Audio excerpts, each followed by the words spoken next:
Okay, welcome everyone. We are glad you could all join the first event in our COVID-19 Data for Decision Making Showcase series. This is focused on East and Southern Africa. My name is James Sakai. I'm happy to be welcoming you to this session. I am the East and Africa Regional Facilitator for the IDEAL activity, so I am your focal point. Before we dive in, we'll be taking the first few minutes to go over some tips to help you get set up in Zoom. So we have some tech instructions. So first, mute your microphone when you're not speaking. If your internet connection allows you, please turn on your camera. We'd like to see your faces. If you have any questions at this point during the workshop, feel free to send a message in the chat box to anyone with IDEAL on their name. So if you look at the box on your screen, you'll notice that there are a few people with the IDEAL marked on their name. So if you have any questions, feel free to send a message in the chat box to any one of them. And one of them has a tag called Tech for technology. Her name is Kim. So if you have any tech issues, please, you can directly reach out to Kim. She'll be happy to help you through this process. So I'll hand over to Kim to introduce us to the Miro board. Thank you, Kim. Hi, good day, everyone. So glad that you're here for this exciting poster presentation. Today, we're going to be using a new technology called Miro that will allow you to explore the posters that we are talking about today freely on your own. So you'll be able to look at them, move around between them, get closer, get farther away. So we will demonstrate for the first half an hour of this time. We'll demonstrate that and you can just watch and relax. But at the after half an hour, we will send you a link where you can participate in this workspace, and we'll explain a little bit more when we get there how to navigate around it. But for right now, Julia is going to zoom out and show us the workspace. So if you look on your Zoom window, these are all the posters that are being presented today. We will be exploring them, and then we will give you time to move and explore them on your own in a little bit. So just want to give you that overview. James, back to you to get us started.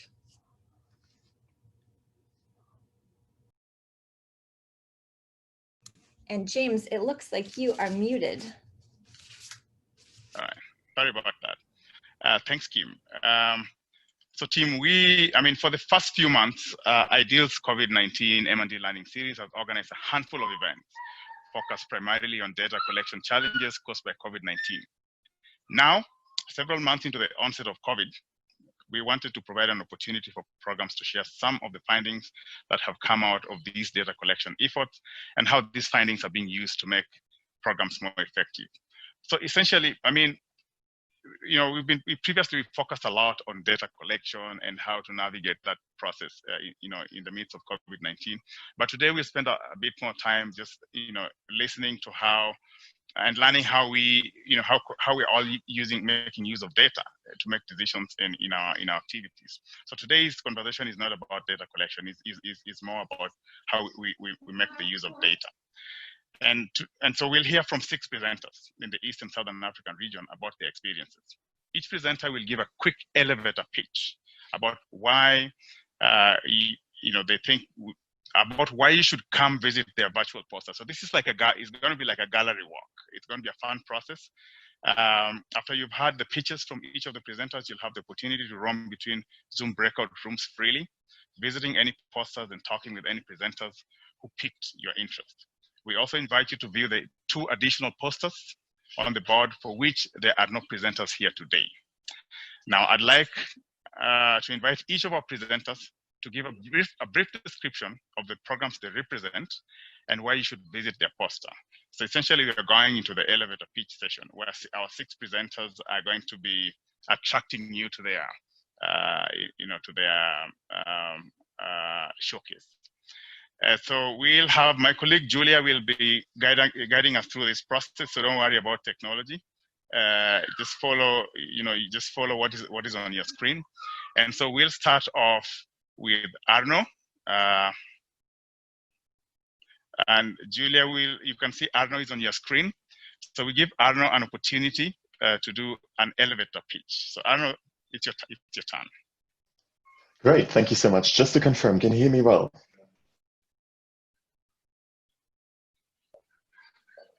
We can hear you.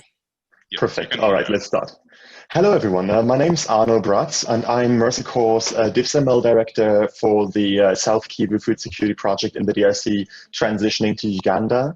In the FSP poster session, I'd like to give us all space to discuss adaptive actions, but also adaptive management frameworks and appropriate monitoring methodologies to maximize resilient food security during COVID. Starting with adaptive actions, we will discuss how the FSP program in DRC improved food access through remote permagarden implementation, how it mitigated against GBV during COVID, and optimized hygiene messaging through data-driven decision-making. And building on this, we have an opportunity to discuss really how these adaptive actions are part of a much more ambitious adaptive management framework aimed at boosting resilient impact, mainly through 3 pathways, which are responding to contextual changes, reinforcing promising participant adaptation strategies, and redesigning and scaling interventions to maximize resilient food security despite COVID. Of course, a key challenge to data collection, to data decision-making can also be the data collection itself. So how do we get right fit data? So to the extent that it's useful, we can also further expand on the FSP original so-called FIAT methodology to simply collect right fit data under constrained conditions during COVID. So please join the FSP session room to exchange experiences on how we adapted to COVID shocks, how to frame adaptive management priorities during COVID, and how to adapt monitoring strategies to support adaptive management. We'll take the conversation to wherever adds the most value to participants in the room. So it's going to be a very open conversation, and I look forward to seeing you there. Thank you. Thanks, Arno. That was awesome. Next, let's have Opa Maravanyika sitting in for Zimbabwe and Malawi. Thank you so much. Yes, can you hear me? We can hear you, Opa. Okay, great. Thank you. COVID-19 has presented gender challenges, putting unprecedented pressure, especially on women and their food and nutrition security. So to better understand the impact of COVID-19 on women, men, girls, and boys, CARE has conducted so far 40 rapid gender analysis at global, regional, and country office levels. Today, we are coming to you as CARE to share with you the results of a rapid gender analysis conducted in March 2020 by CARE Malawi and CARE Zimbabwe. Information through our discussion will be drawn from Titukulani program, a USAID-funded DIFSA, working on impacting about 723,000 participants in Mangochi and Zomba districts of Malawi. Also from our just ended Zimbabwe Insured DIFSA program, which targeted about 250,000 participants in Masvingo and Manicaland provinces of Zimbabwe. So come to our room and we'll be in a position to share with you the RGA process that took place in Malawi and Zimbabwe, also sharing with you the results and the adaptation mechanisms that have been done by the different programs. Just to give you a quick highlight of the results of the RGAs that we have noted include increased burden of care for women during COVID-19 lockdown, and also the restrictions have resulted in school children, elderly to be at home more increasingly, and also increasing the labor burden of women. Additionally, making it challenging for them to spend time in farming or in agriculture activities. There's been notable increase as well in gender-based violence, creating more demand and greater need for GBV services. So with lockdown and restrictive measures and confined living conditions, this actually led to the increase in violence against women and girls in Zimbabwe and also in Malawi. Just to give you an example, in Zimbabwe, we've got some reports of spike in gender-based violence. Before COVID, an organization used to receive an average of 40 cases per day. But now with COVID-19 in place, the increase was noted to 150 cases a day. So this is just to give you a snapshot of some of the results that we gathered. So come to our room. There will be Zimbabwe and Malawi team waiting to discuss with you around the results of the rapid gender assessments that we've done, also the adaptation mechanisms, how they are working, and so on. See you there. Thank you, Opa, and thanks for covering for both countries. Amazing. Next is Hamsi. Hamsi actually is representing an emergency food security activity from Somalia. Hamsi is Opa's colleague on the Somalia front. Hamsi, over to you. Hi, everyone, and I hope I'm audible. And my name is Hamsi Koshin, and I'm the meal specialist for the emergency program at CARE.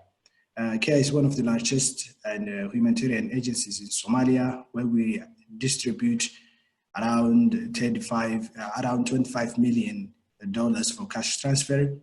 And what we do with cash transfer is that it's to comply with donor requirements. We do physical payment verifications after we do the transfers. But when the COVID situation comes in and the travels within the country has been restricted, we have been challenged to get and to comply with this donor requirement to verify the payment, to do payment verifications for the beneficiary. To address this, CARE in Somalia that's the initiative for this groundbreaking initiative where we are verifying the beneficiaries through their voice ID. At registration, we collect beneficiary voice, and after the registration, during the withdrawal, beneficiaries will call a short number, and they will say the same phrase that they did during the registration, and the system will automatically verify them. What we have observed is that the system is efficient and enabled us to comply the donor requirement for beneficiary identification and verification, where the system is generating report stats compliant to CARE's internal financial and audit requirements. What we have observed is that 98 beneficiaries of the beneficiaries we test have been withdrawn successfully with the system, through the system. And now we are thinking of scaling up this system to the wider programs. In my room, we will discuss on what we have learned from this system and how it enabled us timely beneficiary verification and identification. And we will also learn and share the participants on our experience in this and how we employ this technology in a fragile context in Somalia. So please join with me so that you can learn more about the Voice ID project. Thank you. Great, Hamsi, and I'm glad CARE got that system up. Next, and by the way, presenters, when you see that red clock on your screen, just know that we are we're flagging you on timing. So next on is from Uganda, Andrea, from the Graduating Resilience activity. We've heard so much from you, but we don't mind hearing again. So Andrea, over to you. Hello, everyone. I'm Andy Procopio. I work for Impact International, and I'm the Research and Learning Advisor on the Graduating to Resilience activity. This activity is a 7-year USAID Bureau of Humanitarian Affairs funded activity implemented by ABSI Foundation, Impact International, and TrickleUp. This activity is designed to test the most cost-effective graduation approach with the goal of graduating extremely poor refugee and Ugandan households from conditions of food insecurity and fragile livelihoods to self-reliance and resilience. When COVID-19 closed down all activities, we had to change our mindset from believing implementation was completely impossible to being curious and open as we explored options and adapted. We first conducted a series of context assessments to understand the current situation in regards to participant experiences and market dynamics in and around the refugee settlement. We used data to understand how to adapt all components of the activity to various methods of remote implementation. We also conducted an adaptive scenario planning methodology to evolve our modified programming with a rapidly changing context. To learn more about how we conducted the context assessment, used data to adjust programming, designed and implemented our adaptive scenario planning approach, and how the two populations of participants, host and refugee, adapted to the shock of COVID-19 restrictions over time, join me in the Graduating to Resilience meeting room. Thank you very much. And you on time. Next, we're gonna have Chidima Otta from the amazing Feed the Future activity in Nigeria. Chidima, you good?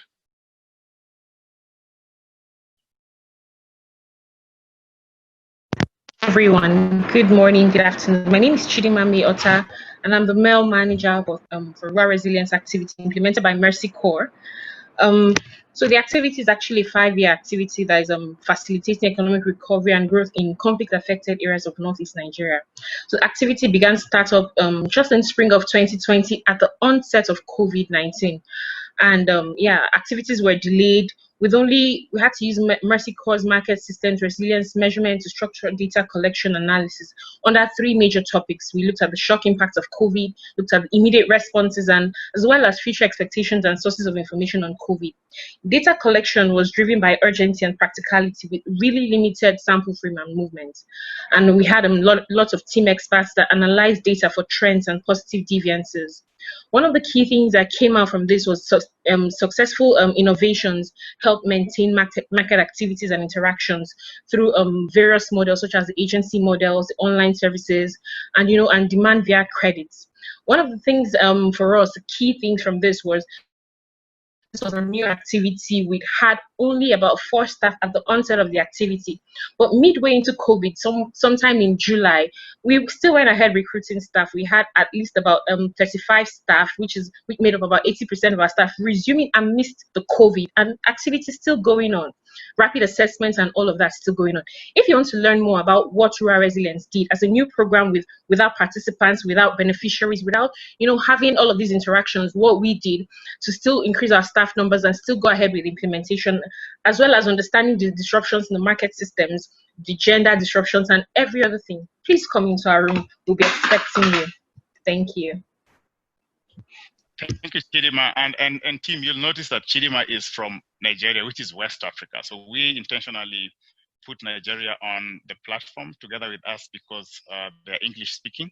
We will have a French Africa session next as a next event to this. So Chidima, welcome to the team, and we're happy that you're joining the East African portfolio. Next, we have our last presenter, Joseph Munyeri from the BHA Mercy Corps Kenya Nawiri program. Over to you, Joseph. Hello, everyone. My name is Joseph Munyeri. I am Nawiri Water System Advisor. Nawiri is a USAID supported program in Kenya, and we are using an innovative learning sprint to rapidly co-design, test and adapt solutions to the local context of Samburu and Turkana through a learning by doing approach in our COVID-19 response activities. The learning sprint involved co-creation, and this is with county government and consortium partners to rapidly design, reflect on, learn about, and adapt activities based on a mix of quantitative and qualitative data inputs and joint experience of learning sprint team. This is basically participatory learning action, and I would kindly invite you to our room 6 to learn more as we share our experiences. You are all welcome. Thank you very much. Awesome. So we've heard from all the presenters, and we hope all our participants are getting ready with their notebooks to visit the booths from each of the presenters. We have 6 amazing presenters. And so in our next phase, we'd like to remind all of you participants, reminding all of us to visit all the booths. We're going to structure this in a way that, we hope that you don't all go to one booth at the same time. Just stagger yourselves. It's going to be an amazing bus drive. So next, before we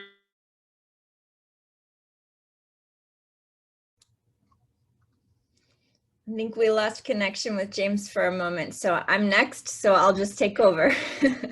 So we are in a moment going to send you all a link to join this place where we just were looking at these posters. So in a moment, you'll get the link in the Zoom chat. What you will need to do is have two different applications open at one time. You will need to have Zoom open so that you can talk with the presenters, and you will also follow this link and open it on your internet browser so that you can look at the posters. So Zoom, you'll talk with the presenter, and this link to Miro, which is our space for today, the Miro link will let you look at the poster. So in order to see both things, you may need to split your screen, meaning maybe lay out the windows, arrange the windows on your screen so that you can see multiple things. So to do that, if Zoom is taking over your whole screen right now, you can push the escape button, so it will be a little smaller, and then you can just drag the corners and edges and make it a size that you like.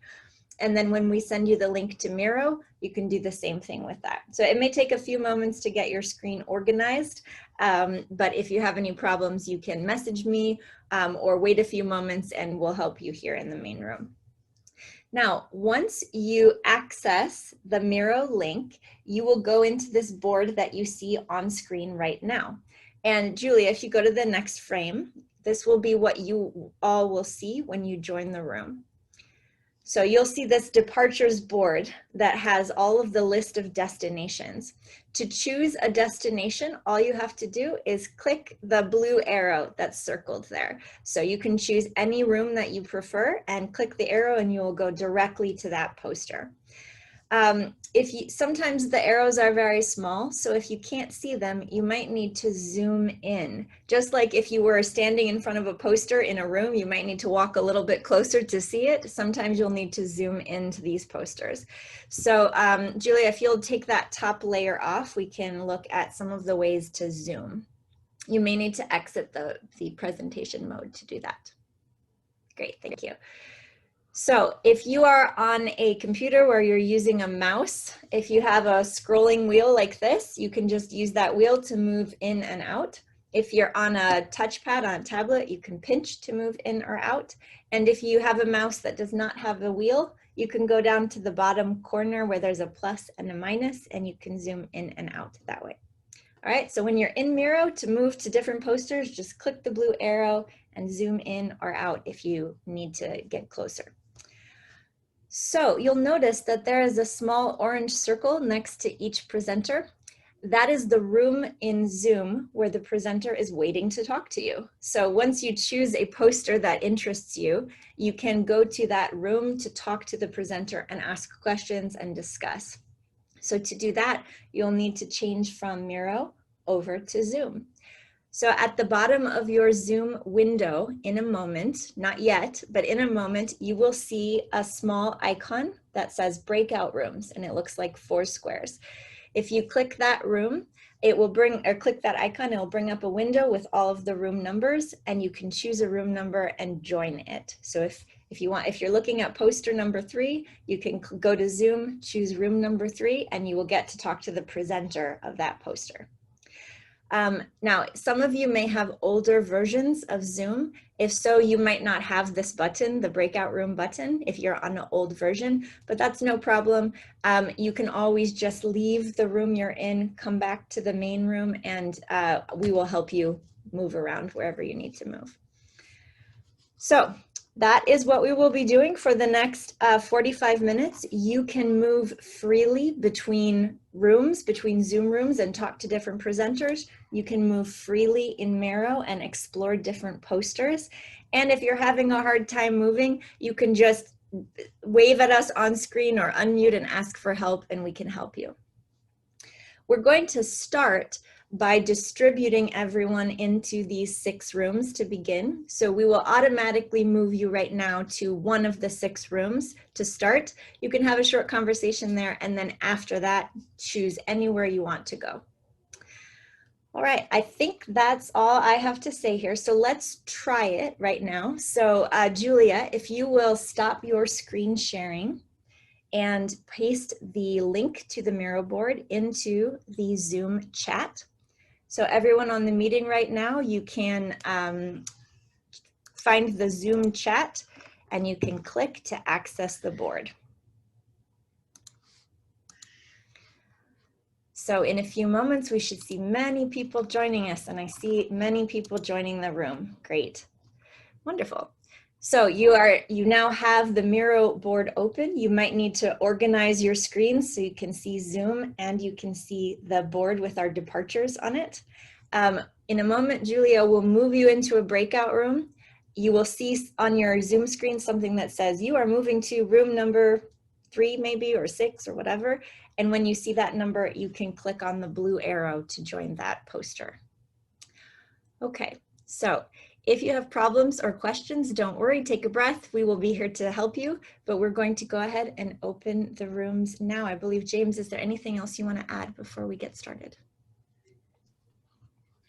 We're good. I think we can let's give this a try now. Just so you guys know, we in the session we will not have time due at all. We just have 45 minutes of this process.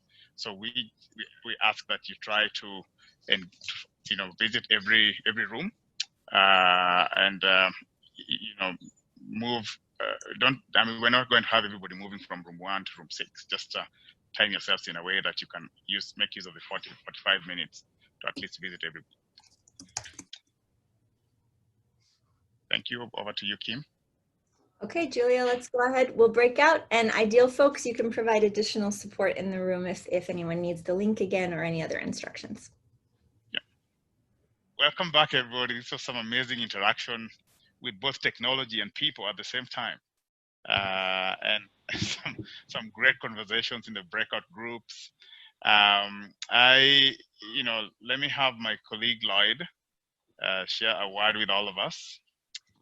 Well, no, I just thought, hi, everybody. I'm Lloyd Banwart, one of James's colleagues at Ideal.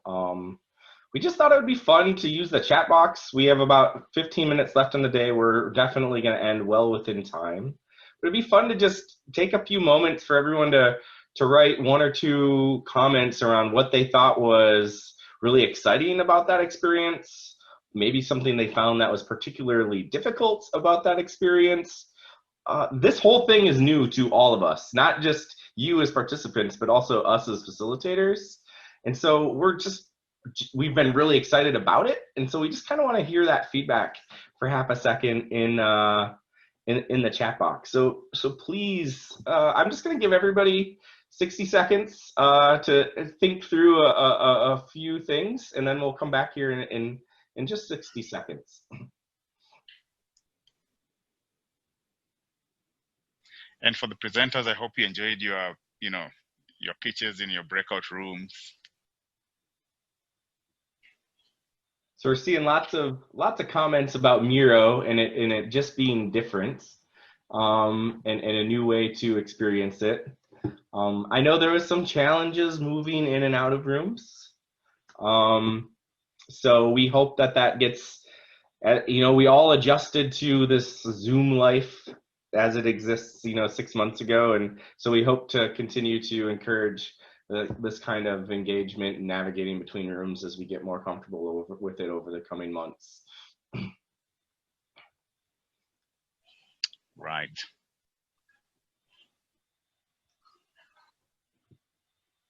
Well, thanks for sharing all this. Yep. I'm going to hand it back over to you to maybe do a wrap up and encourage everybody to please take our evaluation, because we're all monitoring and evaluation professionals.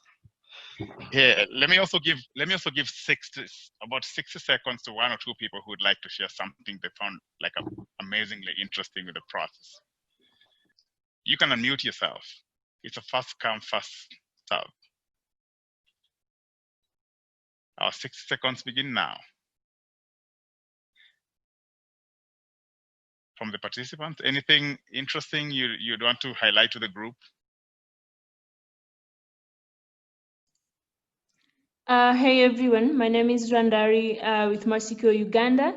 I think one of the things that I found very fascinating was just the different adaptations that the different programs have done, and it's good to see an array of like totally different adaptation just based on what the goal of the program is, but also to see the use of technology in most of them.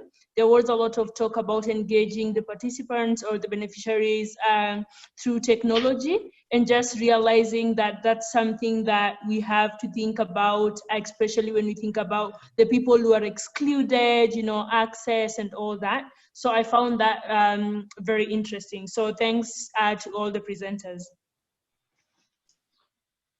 And I'm going to jump in myself, actually, because I had a fascinating conversation with the Rural Resilience Activity out of Nigeria. And what I found most fascinating is their project is in its infancy, but they found after COVID had hit, they had debt going up, but they had income and expenditures going down, which is kind of counterintuitive to traditionally you'd think expenditures would align with debt. And a lot of the reasoning they felt behind that was people were just really uncertain about the future. So they're just taking the debt because they had access to it and just saving it because they didn't know what was going to happen next. And so them as a market resilience, rural resilience activity has huge implications into how they do programming in the coming years. I was completely fascinated by it. I thought it was really cool. Thanks, Lloyd. I hope I'm not muted. Let me just check now. Thanks, Lloyd. Now we're gonna wrap this up. This is to say, a big thank you to all of you participants for joining us through this session. Again, we'll be sending a follow-up email in the coming days with materials from today's event. So those folks asking for the posters on in the chat box, yes, we'll send you the materials from today's event. So don't worry about it. As a reminder, we'll be hosting similar events for all regions. And for this event, this was the English version. We'll have a French version for this, for French Africa. For those who joined and found Nigeria, who joined later and found Nigeria on the list, we included Nigeria because they are English speaking. So we thought it's good to have the pleasure of them joining the English speaking Africa. So we also have an evaluation exercise that we'd like you to help us with at the end of this session. So there'll be in the chat box, our colleague Julia will be posting a link to an evaluation exercise that we highly encourage you guys to use to give us feedback as we continue to host similar events for you guys in the region. And so please feel free to let your colleagues in other regions know about today's event and that we are currently accepting submissions for all other regions. If you haven't had a chance to do so already, please follow the link in the chat to answer a very short evaluation about today's event so we can make the next one even better. So this is to say thank you from the team. We are 8 minutes to the hour, and I'll leave this open to Lloyd, Maya, or anyone from our teams who would like to pitch in with a word.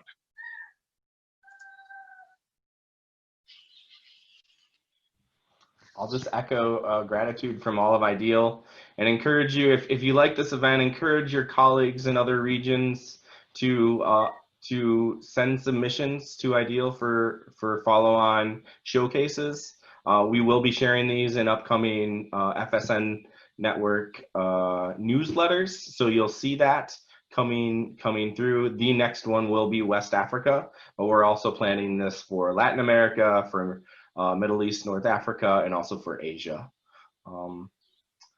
And with that, I think let's complete our day and just again thank you. I hope you all have a great rest of the week, and thanks for joining us from across the globe.